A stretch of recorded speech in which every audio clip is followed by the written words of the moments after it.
I remember as a kid, we used to go up to Penny Arcade, and they had the old classic pinball machines and arcade machines like Pac-Man and different things like that. And it was always fun to go up there and, you know, put in quarters. Sometimes they were actually dimes and nickels that you could put in the games and play them. It was the one place that had all these games that I grew up with. I think when I was a kid, all the games were the games that are now considered the classic games. They were new games to us back then because we had never played them before, but they did have some of the older games. They had skee-ball, which they still have, and they had the horse race game with the ball that you throw up and try and get your horse to go across the track in front of everybody else's.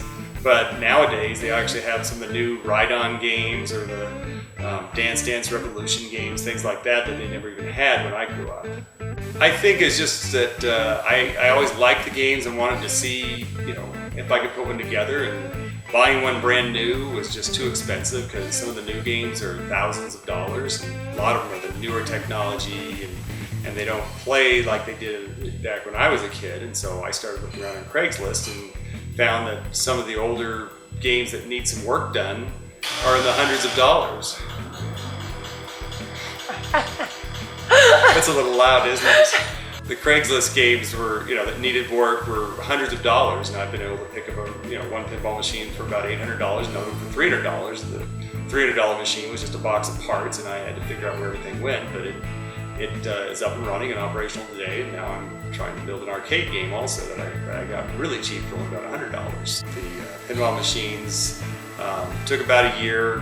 8 months to a year to restore those, but a lot of that is I work full time, so it's nights and weekends I could work on it. The arcade game that I'm rebuilding, the Defender arcade game, it's taken me a little over a year because I had to get the parts and get some of the boards fixed, and now I'm working on the cabinet and getting it ready for paint and put the graphics back on. So hopefully within the next couple of months it'll be up. A lot of it depends on the machine itself. Some of the parts are standard along a lot of machines, like the light bulbs and a lot of the switches, but if you get into more of the unique items like the graphics or some of the plastic parts for the pinball playfield, those can be a little harder to find. But really the internet makes it really easy to find different places that have the parts, and Craigslist a lot of times does have people that are parting out machines that they have extra parts from refurbishments that they've done.